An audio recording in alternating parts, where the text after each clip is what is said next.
ವಿರೋಧದ ನಡುವೆಯೂ ಕೂಡ ಮಂಡ್ಯದ ಬೇಬಿ ಬೆಟ್ಟದಲ್ಲಿ ಟ್ರಯಲ್ ಬ್ಲಾಸ್ಟ್ಗೆ ರಾಜ್ಯ ಸರ್ಕಾರ ಮುಂದಾಗಿದೆ.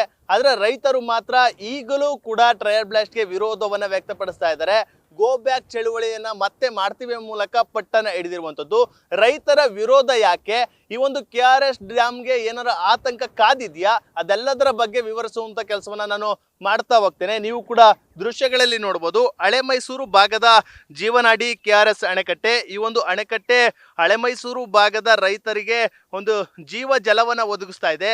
ಮತ್ತೊಂದು ಕಡೆ ಮಂಡ್ಯ, ಮೈಸೂರು ಸೇರಿದಂತೆ ಬೆಂಗಳೂರು ಮಹಾನಗರಕ್ಕೂ ಕೂಡ ಇದೇ ಒಂದು ಡ್ಯಾಮ್ನಿಂದ ಕುಡಿಯುವ ನೀರು ಪೂರೈಕೆ ಆಗಿರುವಂಥದ್ದು.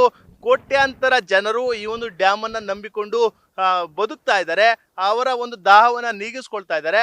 ಆದ್ರೆ ರೈತರು ಹೇಳ್ತಾ ಇರುವಂಥದ್ದು, ಏನಾದ್ರೂ ಕೋರ್ಟ್ ಆದೇಶ ಅಂತ ಏನಾದ್ರೂ ಟ್ರಯಲ್ ಬ್ಲಾಸ್ಟ್ಗೆ ರಾಜ್ಯ ಸರ್ಕಾರ ಮುಂದಾದ್ರೆ ಮುಂದಿನ ದಿನಗಳಲ್ಲಿ ಗಣಿಗಾರಿಕೆಗೆ ಅವಕಾಶ ಕೊಡಬಹುದು ಬೇಬಿ ಬೆಟ್ಟದಲ್ಲಿ. ಅಲ್ಲಿ ಬೇಬಿ ಬೆಟ್ಟದಲ್ಲಿ ಏನಾದ್ರೂ ಟ್ರಯಲ್ ಬ್ಲಾಸ್ಟ್ ಮಾಡಿ ಅವ್ರಿಗೆ ವರದಿ ಬಳಿಕ ಒಂದು ಗಣಿಗಾರಿಕೆಗೆ ಅವಕಾಶ ಸಿಕ್ಕಿದ್ರೆ ಬಹುದೊಡ್ಡ ಸ್ಫೋಟಕವನ್ನು ಬಳಸಿ ಅಲ್ಲಿ ಗಣಿಗಾರಿಕೆಯನ್ನು ಮಾಡ್ತಾರೆ. ಅದು KRS ಡ್ಯಾಮ್ಗೆ ಬಹುದೊಡ್ಡ ಕಂಟಕವನ್ನ ತರುತ್ತೆ, ಅಪಾಯವನ್ನ ತರುತ್ತೆ ಎಂಬುದು ರೈತರ ವಾದ ಆಗಿರುವಂಥದ್ದು. ನೀವು ನೋಡ್ತಾ ಇದ್ರೆ ಏನು ಈ ಡ್ಯಾಮ್ ಇದೆ, ಈ ಡ್ಯಾಮ್ನ ಅಣತಿ ದೂರ ಅಂದ್ರೆ ಕೇವಲ 4-5 ಕಿಲೋಮೀಟರ್ ದೂರದಲ್ಲೇ ಬೇಬಿ ಬೆಟ್ಟ ಇರುವಂಥದ್ದು. ಈ ಹಿಂದೆಯೂ ಕೂಡ ಬಹಳಷ್ಟು ವರ್ಷಗಳಿಂದ ಗಣಿಗಾರಿಕೆಯನ್ನು ಮಾಡ್ಕೊಂಡು ಬರ್ತಾ ಇದ್ರು. ಆ ಸಂದರ್ಭದಲ್ಲೂ ಕೂಡ ಒಂದಷ್ಟು ನಿಗೂಢ ಶಬ್ದಗಳು ಕೇಳಿ ಬರ್ತಾ ಇತ್ತು. ಅಲ್ಲದೆ ಕಂಪನದ ಅನುಭವವೂ ಕೂಡ ಈ ಭಾಗದಲ್ಲಿ ಕಂಡು ಬಂದಿತ್ತು. ಅದು ಅದಾದ ಬಳಿಕ ಒಂದಷ್ಟು ಆರೋಪಗಳು ಬಂದ ಬಳಿಕ ರಾಜ್ಯ ಸರ್ಕಾರ ಸಂಪೂರ್ಣವಾಗಿ ಬೇಬಿ ಬೆಟ್ಟದಲ್ಲಿ ಗಣಿಗಾರಿಕೆಯನ್ನ ನಿಷೇಧಿಸಿತ್ತು. ಅದಾದ ಬಳಿಕ ಇದೀಗ ಏನು ಗಣಿ ಮಾಲೀಕರೊಬ್ಬರು ಕೋರ್ಟ್ ಮೆಟ್ಟಿಲೇರಿರುವಂಥದ್ದು. ಅಂದ್ರೆ ನಾವು ಅನುಮತಿಯನ್ನು ಪಡೆದು ಕಾನೂನು ವ್ಯಾಪ್ತಿಯಲ್ಲೇ ಗಣಿಗಾರಿಕೆಯನ್ನು ಮಾಡ್ತಾ ಇದ್ದೀವಿ. ಈ ನಿಟ್ಟಿನಲ್ಲಿ ಇವಾಗ ನಿಷೇಧ ಮಾಡಿರೋದ್ರಿಂದ ನಮಗೆ ಬಹಳಷ್ಟು ನಷ್ಟ ಆಗುತ್ತೆ, ಕೂಲಿ ಕಾರ್ಮಿಕರಿಗೂ ಕೂಡ ತೊಂದರೆ ಆಗುತ್ತೆ ಮೂಲಕ ಕೋರ್ಟ್ಗೆ ಹೋಗಿರುವಂಥದ್ದು.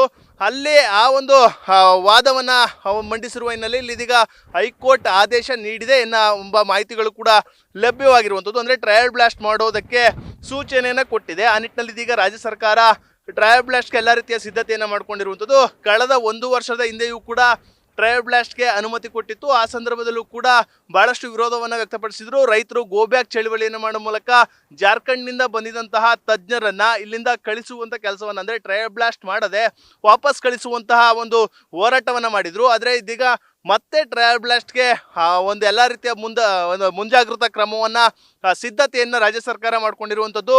ಮತ್ತೆ ರೈತರಿಗೆ ಆತಂಕವನ್ನ ತರಿಸಿರುವಂಥದ್ದು. ಆ ನಿಟ್ಟಿನಲ್ಲಿ ರೈತರು ಕೂಡ ಹೇಳ್ತಾ ಇರುವಂಥದ್ದು, ಯಾವುದೇ ಕಾರಣಕ್ಕೂ ಟ್ರಯಲ್ ಬ್ಲಾಸ್ಟ್ ಅನ್ನ ಮಾಡಬಾರ್ದು. ಟ್ರಯಲ್ ಬ್ಲಾಸ್ಟ್ ಮಾಡಿ ಡ್ಯಾಮ್ಗೆ ಗಣಿಗಾರಿಕೆಯಿಂದ ಏನಾದ್ರೂ ತೊಂದರೆ ಇಲ್ಲ ಅಂತ ಹೇಳಿದ್ರೆ ಮುಂದಿನ ದಿನಗಳಲ್ಲಿ ಬಹುದೊಡ್ಡ ಸ್ಫೋಟಗಳನ್ನ ಬಳಸಿ ಗಣಿಗಾರಿಕೆಯನ್ನು ಮಾಡ್ತಾರೆ. ಆ ಸಂದರ್ಭದಲ್ಲಿ ಡ್ಯಾಮ್ಗೂ ಕೂಡ ತೊಂದರೆ ಆಗುತ್ತೆ. ಆ ನಿಟ್ಟಿನಲ್ಲಿ ಯಾವುದೇ ಕಾರಣಕ್ಕೂ ಟ್ರಯಲ್ ಬ್ಲಾಸ್ಟ್ ಬೇಡವಾ ಎಂಬ ಒಂದು ಮಾತುಗಳನ್ನ ಹೋರಾಟದ ಕಿಚ್ಚನ್ನ ಅವರು ಮಾತುಗಳ ಮೂಲಕ ವ್ಯಕ್ತಪಡಿಸ್ತಾ ಇರುವಂಥದ್ದು. ಆ ನಿಟ್ಟಿನಲ್ಲಿ ಸದ್ಯ ರೈತರು ಈಗಲೂ ಕೂಡ ಈ ಒಂದು ಟ್ರಯಲ್ ಬ್ಲಾಸ್ಟ್ಗೆ ವಿರೋಧವನ್ನ ವ್ಯಕ್ತಪಡಿಸ್ತಾ ಇದ್ದಾರೆ.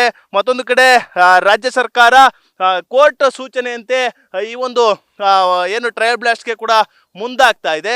ಆ ನಿಟ್ಟಿನಲ್ಲಿ ಈ ಒಂದು ಹೋರಾಟ ಯಾವ ರೀತಿ ಹೋಗುತ್ತೆ, ರಾಜ್ಯ ಸರ್ಕಾರ ರೈತರ ಹೋರಾಟಕ್ಕೆ ಮಣಿದು ಟ್ರಯಲ್ ಬ್ಲಾಸ್ಟ್ಗೆ ಈಗಲಾದ್ರೂ ತಡೆಯನ್ನ ಕೊಡುತ್ತಾ, ಅಥವಾ ರೈತರು ಕೂಡ ರೈತರ ಒಂದು ಹೋರಾಟವನ್ನ ಧಿಕ್ಕರಿಸಿ ಟ್ರಯಲ್ ಬ್ಲಾಸ್ಟ್ ಅನ್ನ ನಡೆಸುತ್ತಾ ಎಂಬುದನ್ನ ಕಾದು ನೋಡ್ಬೇಕಾಗಿರುವಂಥದ್ದು. ಸದ್ಯ ಹಳೆ ಮೈಸೂರು ಭಾಗದ ರೈತರಿಗೆ ಈ ಒಂದು ಟ್ರಯಲ್ ಬ್ಲಾಸ್ಟ್ ಮಾಡ್ತಾ ಇರುವಂಥದ್ದು ಆತಂಕವನ್ನ ತಂದಿರುವುದರಲ್ಲಿ ಯಾವುದೇ ಅನುಮಾನ ಇಲ್ಲ ಅಂತಾನೆ ಹೇಳ್ಬೋದು. ಕ್ಯಾಮ್ರಾ ಪರ್ಸನ್ ನರ್ಸಿ ಜೊತೆ ನಂದೀಶ್, ನ್ಯೂಸ್ ಫಸ್ಟ್ KRS.